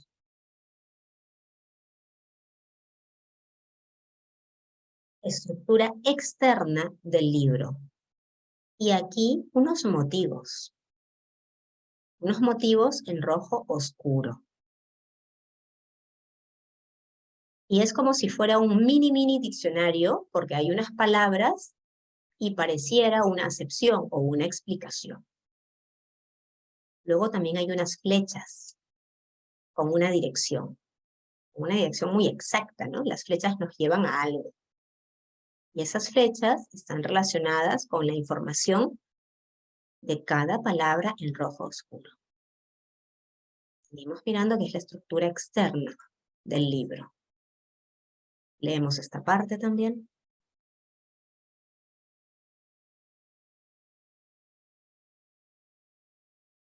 Y hacia la derecha, porque nuestra infografía tiene una disposición horizontal, encontramos, digamos, otro subtítulo, ¿no? Que dice estructura interna. Más información, ¿qué será? Hay unas expresiones extrañas. Y luego una letra que no se puede ver, que es imposible, porque por más que yo agrande el zoom, es imposible leer esta parte. Y sigo encontrando palabras en rojo oscuro con una explicación. Muy bien. Esta infografía podría llamar la atención de nuestros estudiantes porque ya no se usan tantos libros impresos. Entonces, ¿me pueden decir el título en voz alta? ¿Cómo se llama esta infografía? ¿Cuál es el título? ¿Tiene un solo título? ¿Cómo es? Anatomía del libro. Anatomía del libro. Anatomía del libro. Gracias. Ese es el título principal. ¿Y hay otros títulos que serían subtítulos? Subtítulos. Estructura externa y estructura interna. Muy bien. Ah, pero qué raro, ¿no? Porque la anatomía, no estamos en ciencias, ¿no? No estamos en ciencia y ambiente, ¿no? En ciencia, tecnología y ambiente, estamos en el área de comunicación y estamos viendo temas de lectura. Y la anatomía a mí me suena a ciencias, al cuerpo. ¿Por qué será? Anatomía del libro, bien sumamente extraño. ¿Qué pasa aquí? ¿Por qué han usado la palabra anatomía? Es una metáfora. Metáfora. Profesora, Partes. Es una metáfora. seguramente porque está hablando de la estructura Está hablando de la del estructura. libro. Anatomía es sinónimo de estructura. Gracias. Muchas Toman al gracias. libro como un cuerpo. Como un Excelente. cuerpo, ¿no? Excelente expresión. Entonces, Vas a estar como tomando el esa libro como un cuerpo. Claro, y como Continúa. es la anatomía que, como usted bien lo dijo, está relacionado al cuerpo, y nuestro cuerpo tiene varias partes, ¿no? Muy bien. Entonces Este libro es un cuerpo que está formado por varias partes, y los subtítulos, que son los que están aquí rojos, que son los más importantes, es igual que nuestro cuerpo también, ¿no? Son dos partes así como importantes, nuestro cuerpo. la estructura externa y la estructura interna, ¿no? Muy bien. ¿Todos están de acuerdo con Marta? ¿Quieren comentar o agregar? Muchas gracias, ¿no? Entonces, anatomía del libro, ¿no? Porque el mismo título nos hace pensar, ¿perdón? Me pareció que hablaban por allí. Ah, entonces así como nuestro cuerpo se puede ver externamente, también por dentro nuestro cuerpo es muy interesante y tiene muchísimos organismos y muchísimos sistemas, ¿no? Entonces es una analogía, ¿no? Una metáfora, anatomía del libro. Vamos a aproximarnos a la estructura externa, porque nosotros, por nuestra formación y por nuestras edades, hemos tenido muchos libros entre manos y tal vez no hemos sido conscientes de qué elementos conforman esa estructura externa del libro. A ver, ¿quién me puede leer solamente los nombres de esta estructura, los nombres que se consideran en esta estructura externa del libro? Yo puedo. Gracias. Patricia. En la estructura externa tenemos el forro, o camisa o sobrecubierta. Tenemos guarda, tenemos canto, la solapa, el lomo, cubierta. Muy bien. Entonces, se espera que se dé un tiempo a los estudiantes para que puedan ir leyendo esta información. En este caso, yo la voy a leer. Forro, camisa o sobrecubierta. A ver, vamos a ver a dónde nos lleva la flecha, ¿no? Que sigue todo un camino la flecha. Ajá. ¿Cuándo hemos visto, todos los libros tendrán este forro, camisa o sobrecubierta? A ver, ¿qué piensan ustedes? No, ¿por qué no?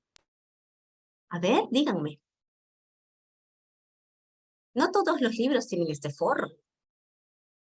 Unos lo traen, otros no. Tal vez como algunos especiales que encontramos en la feria del libro, vieron con este forro, camisa o sobrecubierta. Es la ¿Cuál será la función? presentación. A ver, ¿quién me quiere decir algo? Es la presentación que tiene, ¿no? A primera vista, cuando Así. uno ve un libro así, ¿no? Que tiene un forro y otro no, o sea, siempre jala la mirada al que tiene forro, ¿no? Bueno, en mi Muy caso. bien. Gracias, Patricia. Entonces, en este caso, el forro es tal vez como para proteger el libro, ¿no? Dice, del francés fourrer, forrar, a su vez de forró, esa información, ajá, parece que viene de otras lenguas, ¿no? Funda, cubierta, generalmente de papel que se pone a un libro o a un cuaderno, ¿no? Nosotros también forramos nuestros libros para protegerlos, como nos decía Patricia. Entonces yo puedo quitarle este forro o esta funda y quedarme con el libro, como este otro caso, ¿no? Este libro está en rojo, este que está con algunos elementos en color rojo, y este otro, parece que este otro no tiene forro, pero sí tiene cubierta, ¿no? Esta cubierta que viene del latín copertus, cubrir, cada una de las partes anterior y posterior que cubren los pliegos de un libro, que suelen ser de un material más duro que el de los pliegos. En la parte anterior se imprime el título de la obra, ¿no? Aquí siempre está el título del libro, y se incluyen ilustraciones o diseños. En el argot técnico, cada una de sus partes se conoce como segunda portada o portada segunda, tercera y cuarta de forros. Muy bien. Luego están los cantos o los bordes del libro, ¿no? Extremidad o lado de cualquier parte o sitio. Corte del libro. Tenemos también las solapas, que tienen que ver con el forro, ¿no? Las solapas del forro, que es como una camisa, ¿no? Entonces, esta parte son las solapas. Es la prolongación lateral de la cubierta o forro o camisa que se dobla hacia adentro sin que la cubra del todo, y en la que se imprimen advertencias, anuncios, a lo mejor información sobre el autor o sobre la producción del libro. Luego el lomo, ¿no? Esta parte del lomo, parte del libro opuesta al corte. Este es el borde y este es el lomo, en la cual se pone un rótulo, ¿no? Puedes leer el título cuando dicen, ¿para qué sirve esta parte? ¿Para qué sirve esta parte del lomo? A ver, ¿quién me dice?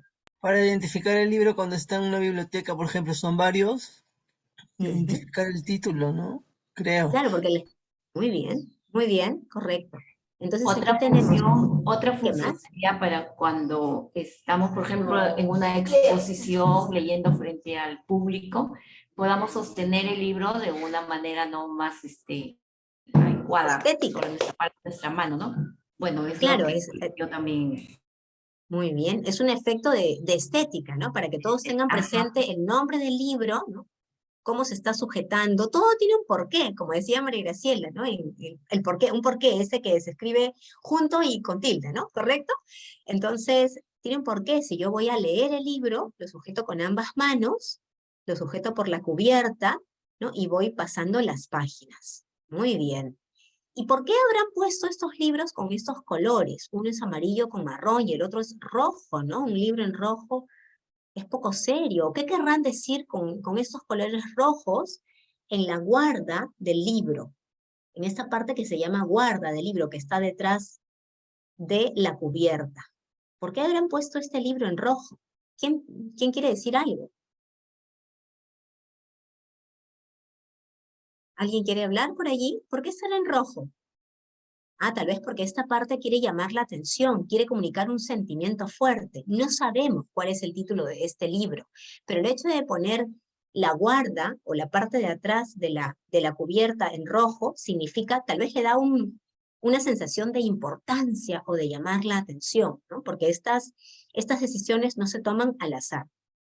Parece que este libro de alguna manera impone ciertas ideas. No sabemos de qué trata. Y este otro libro, ¿no? Es sobre la bruja en la historia, ¿no?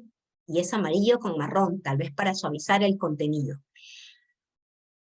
¿Por qué será que debajo de estructura externa tenemos estos motivos? ¿A alguien se le ocurre por qué? ¿Por qué se estará usando estos motivos en vez de simplemente subrayar estructura externa?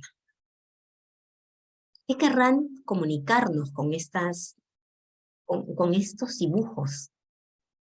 ¿Qué habrá aquí? ¿Qué nos querrán decir los productores? Ajá, en el chat me escriben, tal vez es un símbolo de editorial. Ah, qué interesante, ¿no? Este dibujo, ¿no? Este motivo estará relacionado con el símbolo de una casa editorial. Pero en este caso parece que en vez de subrayar con una línea, han querido comunicar motivos que a veces encontramos en el libro, en la estructura externa del libro. Estos motivos están reemplazando una línea, un recuadro que podría enmarcar este subtítulo. Muy bien.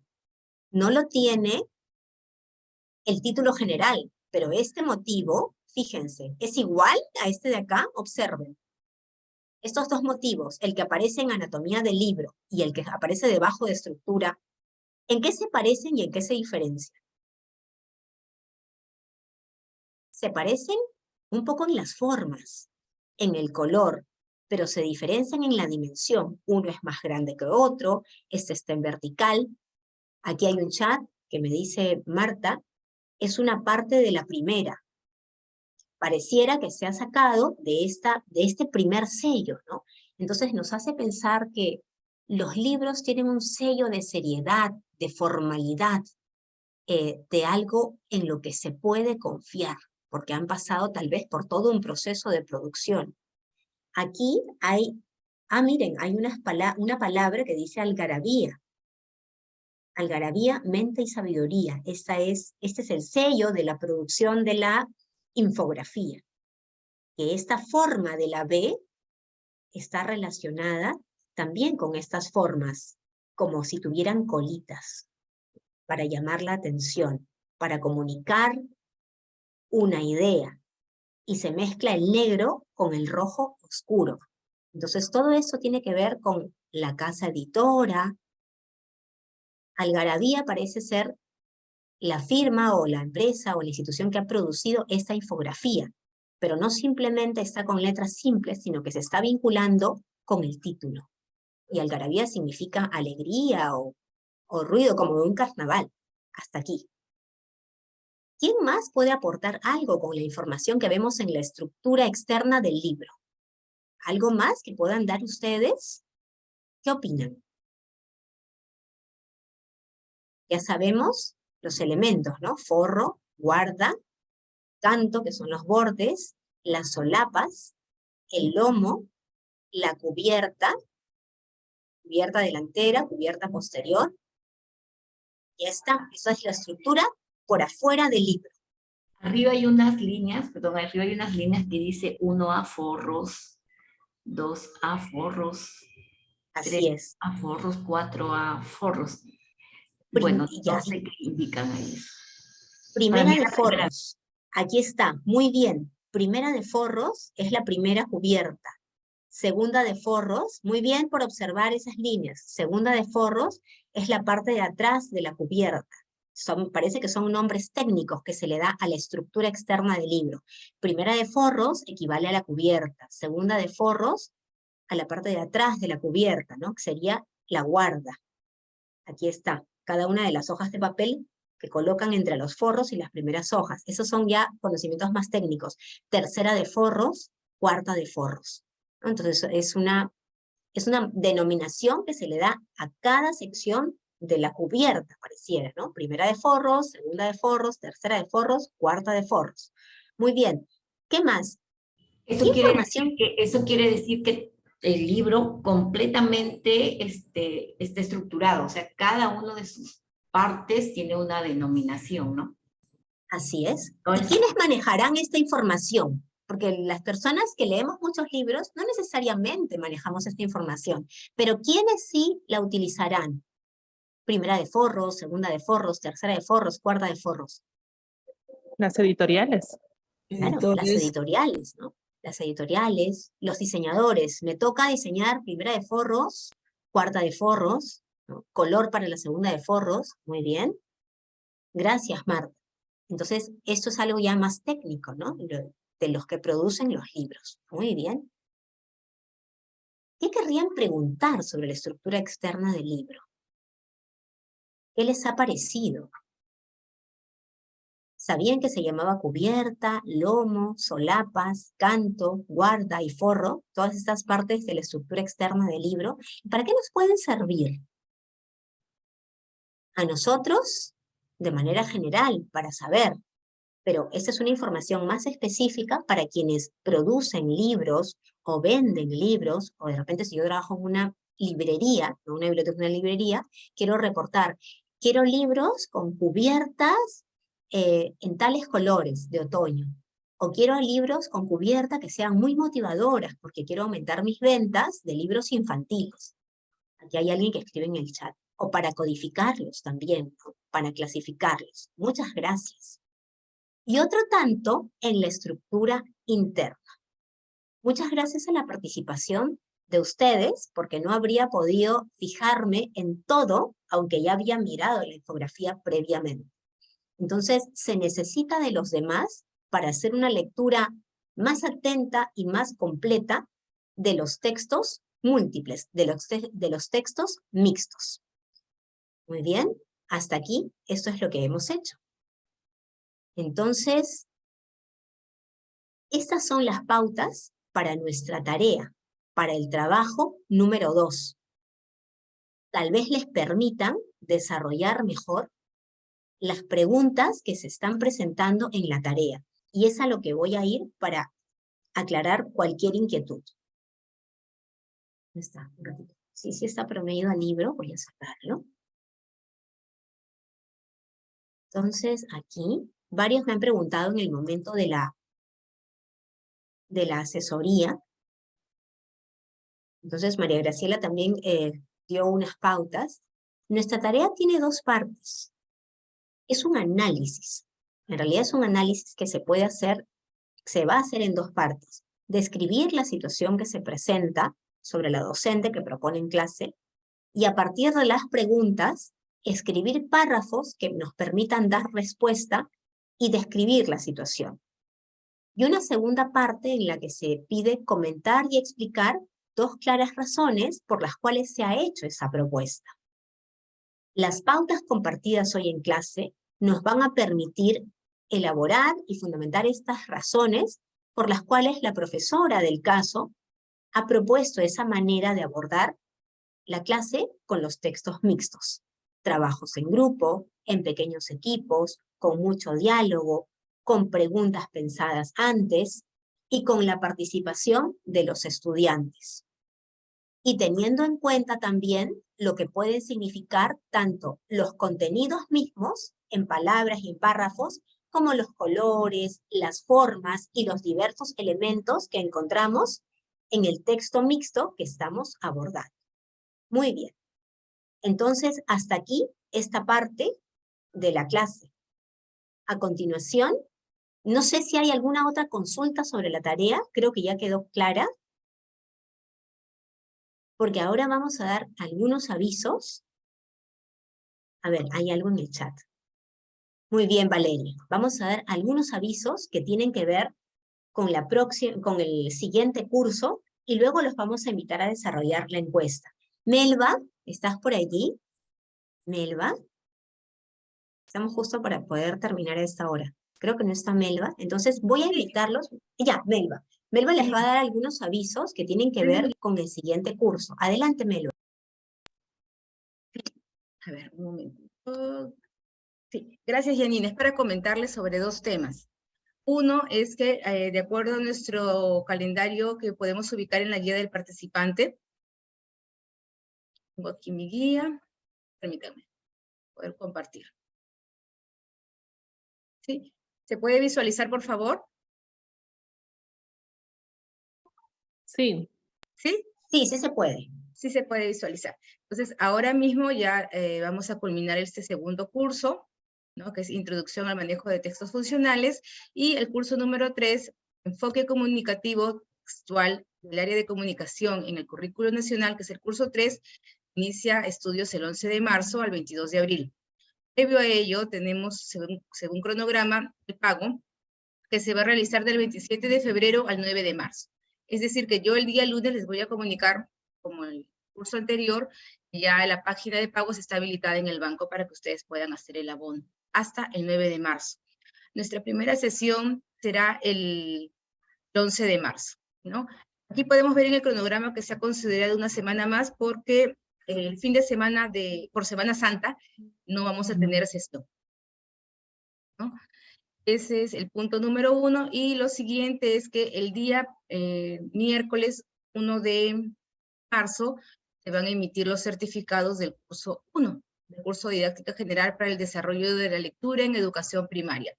Para ello les voy a enviar un correo electrónico previamente con las indicaciones, ¿no?, de cómo van a poder descargar la información para poder descargar el certificado, ¿no? Poder visualizar el certificado. Permítanme, he cambiado de página, ¿se puede visualizar ahora? Estamos viendo la página principal de la universidad, ¿correcto? Sí. Perfecto, sí. Esta es la página principal de la universidad. ¿Cómo se va a poder visualizar la certificación? De dos formas, de dos sistemas. Uno es ingresando aquí, en la página principal de la universidad, desplegamos en el icono que dice más, y en este listado encontramos certificaciones digitales. Le damos clic a certificaciones digitales y vamos a poder ver ahora esta pantalla. Verificación y validación de documentos oficiales emitidos por la PUC. Cabe indicar que desde el año 2016 nuestra universidad emite certificación digital, sean grados, títulos, certificados de notas, constancias, cartas o también certificación de formación continua. Por ejemplo, nuestra diplomatura es una actividad de formación continua. Entonces, ¿dónde voy a poder descargar mi certificación? En esta pestaña. No en grados y títulos, no en certificados, no en constancias, sino aquí, información continua.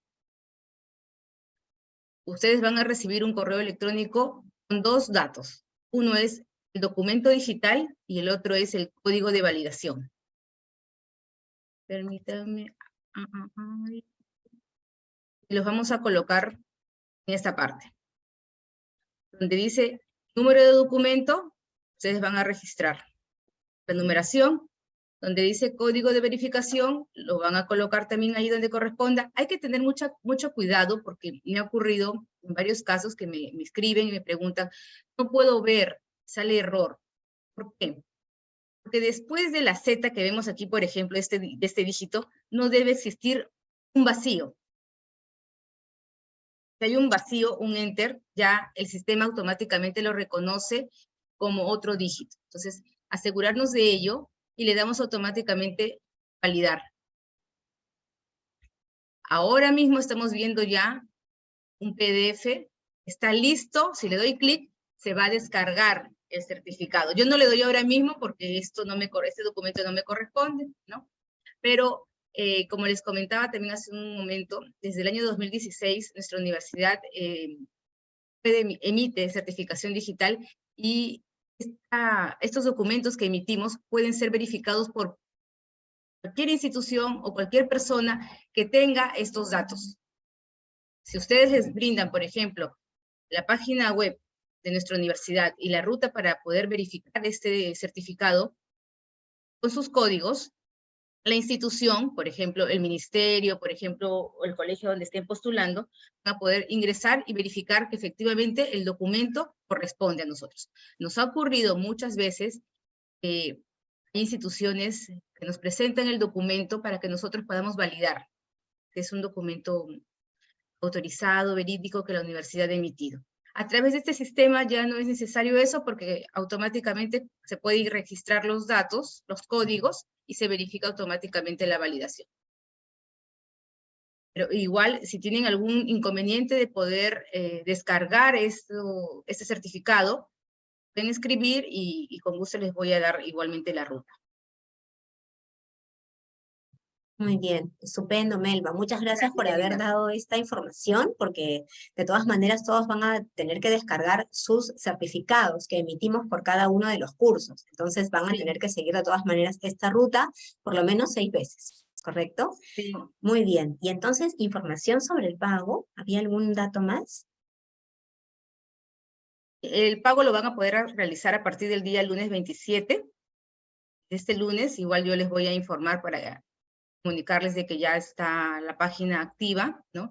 lo van a poder realizar hasta el 9 de marzo. Con tarjeta de crédito, con tarjeta de débito. Sí, puede O ser algunas también con tarjeta. Si es con tarjeta de crédito, sí me comunican porque tengo que configurar el sistema y cambiarle la opción para pago con tarjeta. Ya, muy bien. Y generalmente pagan con tarjeta de débito, ¿sí? Eso también hay que ver esos. También. También tiene la opción, o también se puede hacer el pago a través del aplicativo, ¿no? Hay participantes que a veces me han llamado y me dicen, no puedo pagar. Digo, ¿tienen el aplicativo en el celular? Por ejemplo, del Continental. Sí. Entonces vamos a ingresar juntos y el paso a paso, y en el aplicativo del app, a través del celular, lo pueden pagar. Sí. Entonces, hay varios varias sistemas. Muy Sí, bien. también Muchísimas acudiendo gracias. a la agencia, sí. No hay inconveniente. Si desean factura, sí, por favor, comunican antes de hacer el pago, porque no estamos autorizados, SUNAT, para hacer canjes de comprobante. Una vez que se emite el comprobante, ya no se puede solicitar un canje. Por ejemplo, de boleta a factura. Por eso es importante comunicar antes de hacer el pago que necesitan una factura. Estupendo. Muy bien, Melba. Muchísimas gracias, entonces. Vamos a ver qué otra cosa seguía. No sé si le quieren preguntar algo a Melba. A ver, aquí dice muchas gracias. Creo que todo va quedando claro. Muy bien, ya están los avisos. Y ahora esos minutos son para que ustedes puedan desarrollar la encuesta del curso. Porque después, tal vez, alguna ha desarrollado ya la encuesta del curso. La encuesta del curso está en Paideia. Entonces yo los voy a guiar para que puedan llegar a ella. Algunos seguramente ya saben cómo llegar, pero sí les pedimos que en estos minutos, por favor, desarrollen la encuesta del curso, que les tomará máximo 10 minutos. Ay, no puedo compartir. Ya, acá está. Entonces yo estoy entrando a nuestro espacio de Paideia, y aquí, en lo que es inicio, bajan y van a llegar a encuesta de satisfacción. Aquí está cargando, y aquí está la encuesta. Por favor, les pedimos que la completen ahora mismo, para que después no se olviden y poder mejorar nuestra próxima versión de este curso, y también cualquier otro aspecto de la diplomatura que siempre es perfectible. Así es que, por favor, adelante, completen la encuesta de acuerdo a las indicaciones de la ruta. Yo voy a poner pausa en la grabación. No puedo poner pausa en la grabación,